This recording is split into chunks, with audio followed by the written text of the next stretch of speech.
दोस्तों नमस्कार। एक बार फिर मैं आपके बीच में हाजिर हुआ हूँ। मेरी ज़िंदगी का ये सबसे रिलैक्स टाइम है। जब से मैं अपने प्रोफेशन में आया हूँ तब से इस तरह का रिलैक्स टाइम मुझे कभी नहीं मिला। आज मुझे भीलवाड़ा में 14 दिन हो गए हैं और मैं अब कल जो मोदी जी ने कहा उसके अनुसार अब अगले 20 दिन और हम घर में रहने वाले हैं। तो सोचा कि क्यों ना इस समय का सदुपयोग किया जाए और मेरे जो एमएलएम के साथी हैं उनको मैं अपने अनुभव को कैसे साझा करूं। मुझे मल्टी लेवल मार्केटिंग में लगभग 20 साल का वक्त हो गया है। एक ही कंपनी में मैंने अपना करियर बनाया, एक ही कंपनी में अपना काम चालू किया और लगातार 20 साल तक वर्क किया। मल्टी लेवल मार्केटिंग के कई लोग मेरे से मिलते हैं और अलग अलग तरह के प्लान के बारे में डिस्कस करते हैं। सही बातों में दोस्त अगर मैं बताऊं आपको तो मुझे किसी भी प्लान का बहुत ज़्यादा नॉलेज नहीं है। कई लोग मुझे बोलते हैं कि ये बाइनरी प्लान है, ये रिफाइनरी प्लान है। मुझे कुछ समझ में नहीं आता। मुझे एक ही प्लान आता है जिसको मैंने किया और 20 साल के अपने अनुभव को मैं आपके बीच में साझा करने आया हूं। मैंने बहुत ज़्यादा किताबें तो नहीं पढ़ी, लेकिन मैं बहुत सारे लोगों से मिला हूं इन 20 सालों में। 1 करोड़ लोगों की मेरी डाउनलाइन है। इतने हिंदुस्तान के कोने कोने में घूमने के बाद, सारे स्टेटों में घूमने के बाद, इतनी डाउनलाइन और इतनी डुप्लीकेशन करने के बाद आज हजारों की तादाद में लाखों कमाने वाले मेरी टीम में हैं। तो मैं ये वीडियो आपके पर्टिकुलर किसी एक कंपनी के लिए लेकर नहीं आया हूं। हम यहां पर ओवरऑल मल्टी लेवल मार्केटिंग की बात करेंगे। मैं जिस कंपनी को करता हूं, अगर मैं केवल उसी को अच्छा कहूं तो ये अपने आप में गलत बात है, लेकिन मुझे अच्छा कहना चाहिए। और मल्टी लेवल मार्केटिंग में जो भी लीडर हैं वो सब लोग अपनी कंपनी को सबसे अच्छा कहेंगे, लेकिन मैं कुछ कॉमन बातें आपके साथ साझा करना चाहता हूं। इस बिजनेस का सबसे बड़ा जो स्टेप है जिससे इस बिजनेस की डुप्लीकेशन चालू होती है, इस बिजनेस की शुरुआत होती है किसी भी आदमी के द्वारा, वो है STP, शो द प्लान। हम अपने प्लान को किस तरह से बताते हैं, इस पर यह डिपेंड करता है कि सामने वाला कितना सीरियस बिजनेस को होता है। तो मैं प्लान में किन किन कंटेंट का होना जरूरी है उसके बारे में डिस्कस करूंगा। उससे पहले मैं आपको बता दूं, एक कहावत है, first impression is the last impression. तो प्लान में आपके पोस्चर का, आपके ग्रूमिंग का बहुत बड़ा महत्व होता है। 90% लोग आपकी पर्सनालिटी को 4 चीजों से समझ जाते हैं। पहला, आपका हुलिया। हुलिया का मतलब आपके चेहरे और आपकी सुंदरता से नहीं है, और आपको ब्यूटी पार्लर में जाने की सलाह नहीं दे रहा हूं। हुलिया का मतलब आपके चेहरे पर हल्की सी मुस्कुराहट, खुशी और किसी उपलब्धि पर पहुंचने की जो आशाएं होती है जब आपके चेहरे पर झलकती है, तो वो आपके हुलिये में रोल अदा करती है। आप ट्रेन में जब किसी से पूछते हैं कि अगला स्टेशन कब आएगा, तब भी सबसे पहले आप ये देखते हैं कि सामने वाला रिलैक्स है, उसी से पूछते हैं। जिसका सिर दर्द कर रहा है वो नहीं, उससे नहीं पूछते। जिसने अभी भी फोन पर झगड़ा किया उससे नहीं पूछते। आप उस व्यक्ति से पूछना पसंद करते हैं जो मुस्कुराता रहता है। तो सबसे पहले ध्यान देने वाली बात है कि जब हम किसी को प्लान देने जाएं तो आपका हुलिया एकदम सही हो। जब आप पूरे कॉन्फिडेंट हो, जब आप पूरी तरह पॉजिटिव हो, तभी आप किसी को प्लान बताएं। दूसरा, हुलिये के बाद आता है आपका ड्रेस कोड। इंप्रेशन की दूसरी चीज है ड्रेस कोड। दुनिया में जब भी कोई फिल्म बनती है, बड़े से बड़े कलाकार को जब भिखारी का रोल अदा करना होता है, तो सबसे पहले डायरेक्टर जो होता है शक्ल को बिगाड़ता है, भिखारी जैसी बनाता है, और उसके बाद उसके कपड़े भी भिखारी जैसे करता है, तब जाकर वो भिखारी लगता है। इसका मतलब है आपका ड्रेस कोड से ये पता चल जाता है कि आप किस लेवल के आदमी हैं। तो आपने सही ड्रेस कोड पहना हो। सिंपल सा ध्यान रखिए, मेरा अनुभव ये कहता है कि व्हाइट कलर की शर्ट, डार्क कलर की पैंट, अगर सर्दी है तो सूट और टाई लगी हुई। तीसरा जो इंप्रेशन की जो सबसे बड़ी चीज होती है वो होती है आपके शब्दों का चयन। The magic of spoken word में आप देखेंगे, पढ़ेंगे, तो आपको पता चलेगा कि आपके शुरुआती 2-4 शब्द ही ये डिसाइड कर देते हैं कि सामने वाला आपको सीरियस ले या न ले। एक आदमी किसी रेस्टोरेंट में जाकर अगर किसी बेरे को ऐसे करके आवाज करता है तो ये पता चल जाता है कि ये आदमी कपड़े ही अच्छे पहने हैं, इसका ग्रूमिंग ही अच्छा है, बाकी इसके अंदर तमीज नहीं है। तो आप शब्दों का चयन कैसे करें, इसके ऊपर भी आपका इंप्रेशन डिपेंड करता है। और चौथी सबसे महत्वपूर्ण बात है जो आपकी पर्सनालिटी में चार चांद लगाती है, वो है आपकी बॉडी लैंग्वेज। आप किस तरह से बैठे हैं। हालांकि ये चारों शब्द एलडीपी के टॉपिक हैं, लीडरशिप डेवलपमेंट प्रोग्राम के टॉपिक हैं। इन चारों पर अलग अलग पूरे के पूरे एक एक दिन के फंक्शन हो सकते हैं। कभी हम मिलेंगे किसी ट्रेनिंग में तो इन सब्जेक्टों पर हम बात करेंगे कि how to develop your personality. तो पहली बात है, जब आप किसी को प्लान बताने जाएं तो सबसे पहला काम है फर्स्ट इंप्रेशन, यानी ग्रूमिंग आपको सही करनी है, पर्सनालिटी को सही करनी है। और दूसरा जो काम है आपकी तैयारी, पीछे की आपकी तैयारी क्या है। 90% लोग कहीं पर भी चालू हो जाते हैं प्लान बताना और उनके पास किसी तरह का टूल्स नहीं होता और वो प्लान बताना चालू कर देते हैं। कई बार तो हम प्लान बताते वक्त सामने वाले से पेन मांगते हैं कि सर आपका पेन दे दो, मैं आपको समझा देता हूं। ये अपने आप में एक रॉन्ग इंप्रेशन की बात है। आपके पास पेन हो, आपके पास डायरी हो, आपके पास आपकी कंपनी का कैटलॉग हो, आपके पास अपनी कंपनी के कैटलॉग के साथ मार्केटिंग प्लान की बुक हो और उसके साथ आपके पास कुछ प्रोडक्ट हो और वेल अप टू डेट आपके हाथ में एक बैग हो और इन बैग में सारे टूल्स हो, टूल्स के साथ प्रोडक्ट हो, और तब जाकर आप कंप्लीट रूप से इस बिजनेस को करने लायक बनते हैं। 90% लोग क्या सोचते हैं कि भाई प्लान है कभी भी बता देंगे। दोस्तों याद रखना, दो चीजें जीवन में, दुश्मन और ग्राहक कभी भी आपको नोक करके नहीं आएगा। इसलिए आपको हमेशा तैयार रहना। जैसे सेना के लोग हमेशा तैयार रहते हैं, वैसे डायरेक्ट सेलिंग के जो बिजनेसमैन हैं, डिस्ट्रीब्यूटर हैं, वो हमेशा तैयार रहते हैं। किसी भी समय आपको ये प्लान बताना पड़ सकता है और कहीं पर भी आप ये प्लान बता सकते हैं। तो ये तैयारी करने के बाद कैसे आप प्लान बताएं। प्लान के 4 भागों में विभक्त करूंगा मैं। पहला है प्लान की स्टार्टिंग, यानी स्टार्टअप प्लान का किस तरह से हो। दूसरे भाग में हम बात करेंगे कि उसे इस बात के लिए कैसे आप मोटिवेट करेंगे कि वो डायरेक्ट सेलिंग करे, क्यों महत्वपूर्ण है, क्यों उसे करना चाहिए। दूसरे भाग में ये बात लेंगे। ये दोनों भागों में हमेशा वक्त के अनुसार बदलाव किए जा सकते हैं। लेकिन तीसरा भाग है वो है आपका मार्केटिंग प्लान। ये डुप्लीकेबल चीज है। यहां पर हमेशा जब आप कैलकुलेशन बताएं तो एक ही फॉर्मेट में बताएं।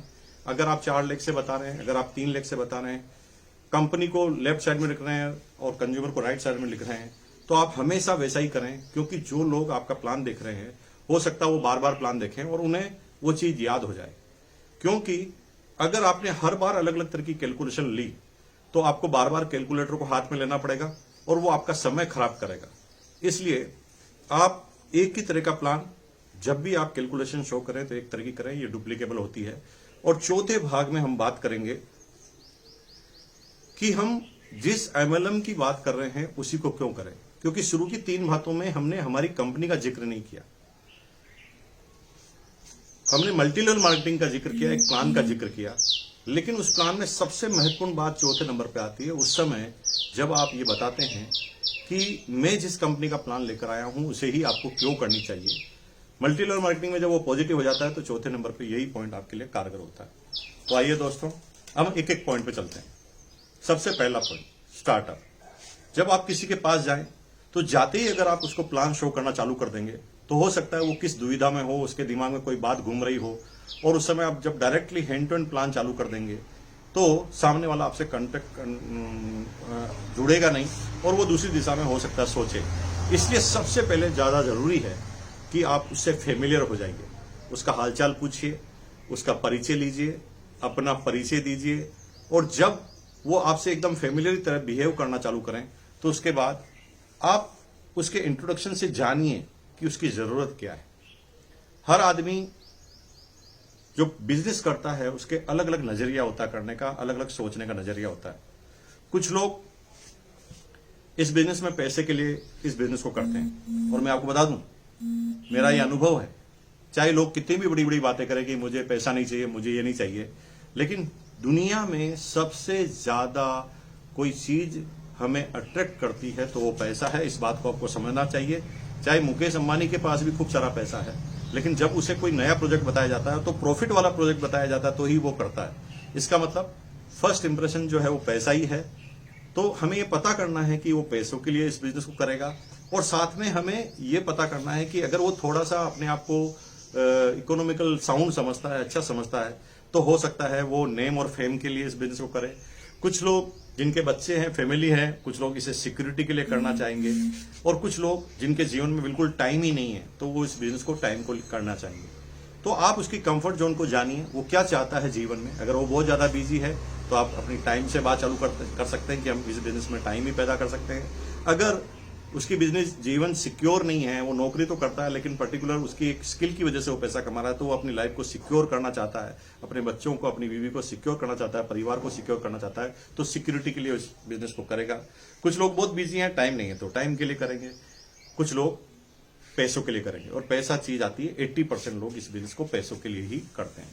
तो पहले पार्ट में हमने देखा स्टार्टअप में हम इंट्रोडक्शन करें, उससे फेमिलियर हो जाए और उसकी जरूरत है उसको हम समझे, और क्यों डायरेक्ट सेलिंग वो करे उसके पीछे रीजन जाने, और उस पर हाईलाइटेड करते हुए आपको बात करनी है।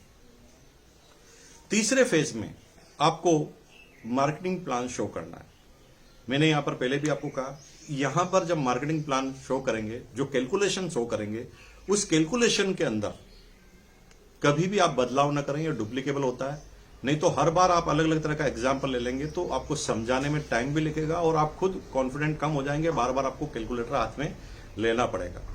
लेकिन जब आप प्लान बताएं तो इस चीज का जरूर ध्यान रखना। कभी बार हम रेलगाड़ी की तरह प्लान को चलाते जाते हैं और वहां पर एक बहुत बड़ी प्रॉब्लम आती है, सामने वाला आधी बात समझता ही नहीं और आपकी बात पे एसेस करता रहता है। इसलिए आप ये ध्यान रखें कि वो अगला आदमी आपसे कनेक्ट है कि नहीं, वो लगातार आपकी बात को ग्रहण कर रहा है कि नहीं कर रहा। उसके लिए बार बार आप हर 2 से 3 मिनट में आप उसे एक प्रश्न पूछ सकते हैं। जैसे एग्जांपल मैं आपको देता हूं कि सर आपका बिजनेस हुआ 6000, ये एक स्लैब है, अब आप बताइए आप कितने स्लैब पर पहुंचे। जब आप बार बार उसे क्वेश्चन पूछते जाएंगे तो वो कनेक्ट रहेगा पूरे प्लान के दौरान। जब पूरा प्लान खत्म हो, आप बता दें कि रॉयल्टी आपको आता है, उसके बाद आपकी बिजनेस और आपका जीवन सिक्योर होता है, टेक्निकल बोनस आपको आता है। तो जब ये प्लान खत्म हो जाता है तब तक वो मल्टी लेवल मार्केटिंग को समझ चुका होता है कि मल्टी लेवल मार्केटिंग में हमें टाइम, मनी, सिक्योरिटी मिलती है और इस तरीके से मिलती है। हम जितने लोगों को अपने नेटवर्क में शामिल करेंगे उतना पैसा आएगा। तो चौथे नंबर पे सबसे महत्वपूर्ण प्रश्न आता है जब अब सामने वाला आदमी निर्णय लेगा, डिसीजन लेगा कि मुझे इस बिजनेस को करना है कि नहीं करना। वो चौथी बात है कि हम एमएलएम कंपनी में जो प्लान बताया जा रहा है वही बिजनेस करें, क्योंकि अभी मल्टी लेवल मार्केटिंग की बात आपने की, अभी आपने अपनी कंपनी की बात नहीं की।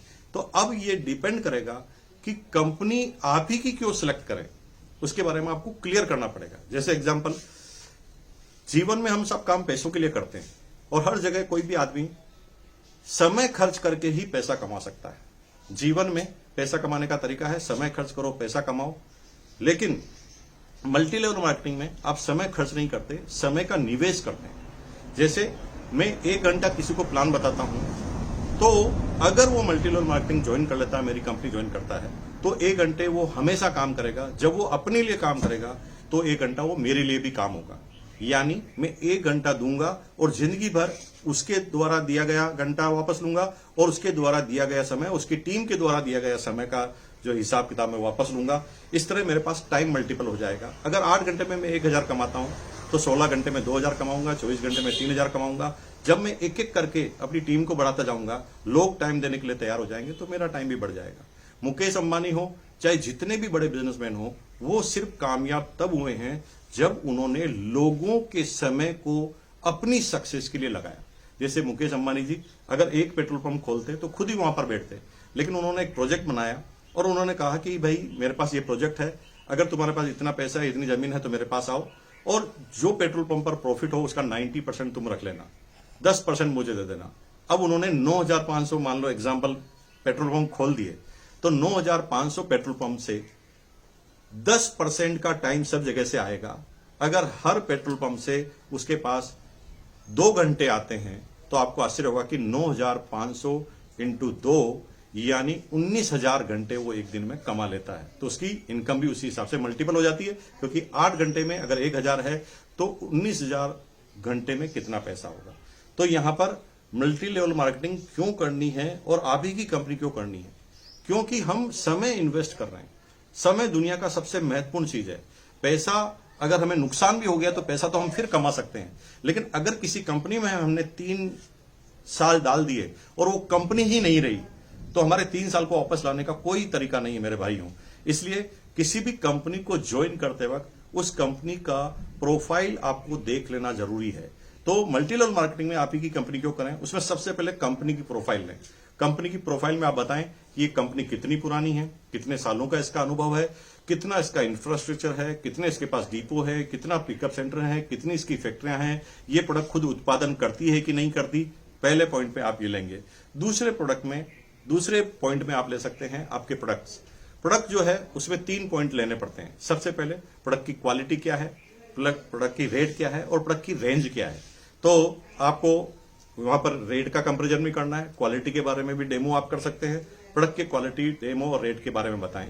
तीसरी बात में आपको ये लेना है कि इस कंपनी में जो मल्टी लेवल मार्केटिंग होती है उसके अंदर किस कैटेगरी पे कंपनी काम करती है। तो दुनिया की सारी कंपनियां पर्टिकुलर कैटेगरी पे काम करती है। कोई एफएमसीजी पे काम करता है, कोई हाउस होल्ड पे काम करता है, कोई कॉस्मेटिक पे काम करता है, कोई न्यूट्रिशन पे काम करता है, कोई कपड़ों पे काम करता है, कोई हाउस होल्ड बर्तनों पर काम करता है, कोई स्टेशनरी पे काम करता है, कोई सॉफ्टवेयर पे काम करता है। तो आपको बताना है कि आपकी कंपनी क्यों करनी, क्योंकि आपकी कंपनी कितनी सारी कैटेगरी पे एक साथ का काम करती है। दुनिया की मैक्सिमम कंपनियां जो होती है वो पर्टिकुलर किसी कैटेगरी पर काम करती है। कोई अपर कैटेगरी के लोगों के साथ काम करती है, कोई लोअर कैटेगरी पर डील करती है, कोई मिडिल कैटेगरी पर डील करती है। तो आपको ये बताना है कि मेरी जो कंपनी है वो A to Z, गरीब से लगाकर अमीर तक सभी को डील करती है। इस चीज को आपको करना है। उसके बाद आपको ये बताना है कि आपकी कंपनी में एक्सक्लूसिवनेस क्या है। तो आपके एक्सक्लूसिव प्रोडक्ट क्या है जो दुनिया की किसी कंपनी के पास नहीं है, जो आपको व्यापार को बढ़ा देंगे। उसके बाद आपको ये बात करनी है कि आपको जब कंपनी में प्रोडक्ट मिलते हैं, जब सारी कैटेगरी के हैं, तो बहुत सारी कैटेगरी ऐसी होती है जो हर व्यक्ति को मजबूरी से खरीदनी पड़ती है। और जो लोग मजबूरी से खरीदते हैं उस पर कभी भी मिलता नहीं। जैसे शक्कर आप खरीदेंगे तो बहुत कम मार्जिन होता है, नमक खरीदेंगे तो बहुत कम मार्जिन कम होता है। तो आप बताएंगे कि हमारी कंपनी में इस तरह के प्रोडक्ट भी हैं कि नमक भी है, आटा भी है, हल्दी भी है, धनिया है, ज्यादा समझाना नहीं पड़ता। तो आपको कुछ भी ऐसा मिलना है जिस पर आपको ज्यादा मेहनत नहीं करनी, लोग बाग यूज करेंगे और आपके पास इनकम आएगी। और सबसे लास्ट वाला प्रोडक्ट जो चौथे नंबर पॉइंट का है वो है आपको बताना है हमारी कंपनी का एजुकेशन सिस्टम। एजुकेशन सिस्टम में आपको बताना है कि क्या मीटिंग होती है, क्या सेमिनार होती है, क्या DTW होता है, क्या लीडरशिप डेवलपमेंट प्रोग्राम होते हैं, क्या सेलिब्रेशन फंक्शन होते हैं। और आपको लास्ट में उसे जो नजदीक में जो फंक्शन होने वाला है उसके लिए उसको इनवाइट करना है। जी हाँ, इनवाइट करना है। और जब वो सारी चीज क्लियर करे और जब वो कुछ सोच रहा हो तब आप उसे निर्णय लेने में मदद करें और उसे बोलें कि देखिए सर, इसमें आपका कुछ लग नहीं सकता, निर्णय आप ले, लेकिन जब तक आप निर्णय लेंगे तब तक हम कुछ काम कर चुके होंगे, क्योंकि मीटिंग में हम जाएंगे उससे पहले हमारा काम हो चुका होगा। और आप अगर वो ज्वाइन करने के लिए तैयार हो तो आप उसे ज्वाइन कराते वक्त डुप्लीकेशन का पूरा ध्यान रखें। आप उसी के मोबाइल में एप्लीकेशन लॉन्च करें और वो कैसे फीड किया जाता है ज्वाइनिंग को उसी से कराएं और उसके साथ खड़े रहें। और आप एक एक चीज प्रोसीजर जब उसे बताएंगे तो ये पहली बार में डुप्लीकेशन हो जाएगी। दूसरी बार जब उसे किसी को ज्वाइन कराना होगा तो वो बार बार आपके पास नहीं आएगा, आपको परेशान नहीं करेगा। तो इस चीज का आपको ध्यान रखना है। जब वो ज्वाइन करे तो उसे प्रोडक्ट परचेज करवाने के लिए ले जाना है पिकअप सेंटर पर। और पिकअप सेंटर पर जब आप परचेज करवाने के लिए ले जाएं तो आप बिल्कुल भी ये नहीं कहें कि इतने का ही प्रोडक्ट लेना पड़ता है, ये कंपलसरी है या यहाँ है। आप उसे कहें कि सर, ये बिजनेस में बहुत बड़ा मुकाम हम हासिल करना चाहते हैं, तो पहले हमें ये जान लेना चाहिए कि हम जिस कंपनी में काम कर रहे हैं उस कंपनी के प्रोडक्ट कैसे हैं। अगर उस कंपनी के प्रोडक्ट में दम नहीं है तो बिजनेस चलने वाला नहीं है। तो हम जिन प्रोडक्टों को लेंगे, कंपनी के उन सारे प्रोडक्टों को लेंगे और पहले ही दिन उसके घर पर एक डिस्प्ले वॉल, जिसे हम घर पर खोली गई दुकान कह सकते हैं। मैंने कई बार पिछले 4 सालों से मैं एक प्रचलित बात कर रहा हूं कि सब लोग अपने घर में एक डिस्प्ले वॉल लगाएं, अपनी दुकान खोलें। और आज कोरोना की वजह से हम सब लोग घरों में बैठे हैं थोड़ा सोचिए दोस्तों, सब लोगों ने अगर ये मेरी बात मानी होती तो आज कितनी दुकानें होती। आप घर बैठे अपने अड़ोस पड़ोसी को प्रोडक्ट दे सकते थे जब वो मार्केट में जब उनको मिल नहीं रहे और आप उन्हें देते तो आपसे कांटेक्ट बनता, वो प्रोडक्ट यूज करने के लिए तैयार होते। तो आप जब भी किसी को ज्वाइन कराएं तो एक एक प्रोडक्ट का सैंपल सारा वो ले जाए, आप उसे रेस्ट्रिक्ट मत कीजिए। जब भी आप ये सोचोगे कि मेरा काम तो हो गया, इसने इतने की परचेजिंग कर ली, तो फिर वहां गलत है, वहां डुप्लीकेशन के लिए गलत है। अगर वो सारे प्रोडक्ट लेकर इस बिजनेस को ज्वाइन करेगा तो ही वो किसी को ज्वाइन करेगा तो डुप्लीकेबल होगा, क्योंकि जैसा बाप वैसा बेटा। तो दोस्तों, मैंने अभी आपको इस वीडियो में केवल ये बताया कि जब किसी के प्लान बताएं तो क्या स्टार्टअप होना चाहिए, किन किन बिंदुओं पर हमें ध्यान रखना चाहिए, किन किन चीजों पर हाईलाइट करना चाहिए। लेकिन आने वाले समय में मैं एक वीडियो फिर बनाने जा रहा हूं जिसमें मैं प्लान शो करके बताऊंगा कि किसी व्यक्ति के सामने प्लान कैसे शो किया जाता है। तब तक के लिए अलविदा। लेकिन हम इस समय को हम यूज करते रहेंगे, रोज नई बात लेकर आएंगे। मैं अपनी टीम के साथ कॉन्फ्रेंस भी करता रहता हूं, लेकिन ये पर्टिकुलर वीडियो मैंने किसी एक कंपनी के लिए नहीं बनाया। मल्टी लेवल मार्केटिंग का जिंदा रहना जरूरी है। हम सब लोग जब पॉजिटिव रहते हैं मल्टी लेवल मार्केटिंग में, इसी का नतीजा है कि भारत सरकार 2016 में डायरेक्ट सेलिंग पर गाइडलाइन लेकर आई। उससे पहले डायरेक्ट सेलिंग के बारे में कोई भी आदमी जानता नहीं था, कोई भी ब्यूरोक्रेट्स नहीं जानते थे, नेताजी लोग नहीं जानते थे, पुलिस वाले नहीं जानते थे। तो हमें इस बिजनेस को करने में बहुत प्रॉब्लम आती थी। लेकिन मल्टी लेवल मार्केटिंग को आज सामाजिक मान्यता मिलना चालू हो गई है। भारत सरकार के गजट में, भारत सरकार की वेबसाइट पर मल्टी लेवल मार्केटिंग का नाम आता है, उस पर गाइडलाइन आती है। और यही एक तरीका है जिसकी वजह से हम मल्टी लेवल मार्केटिंग को जिंदा रख सकते हैं। बहुत बहुत धन्यवाद आपका कि आपने मुझे सुना। हम फिर आपके बीच में नया वीडियो लेकर आएंगे। बहुत बहुत धन्यवाद।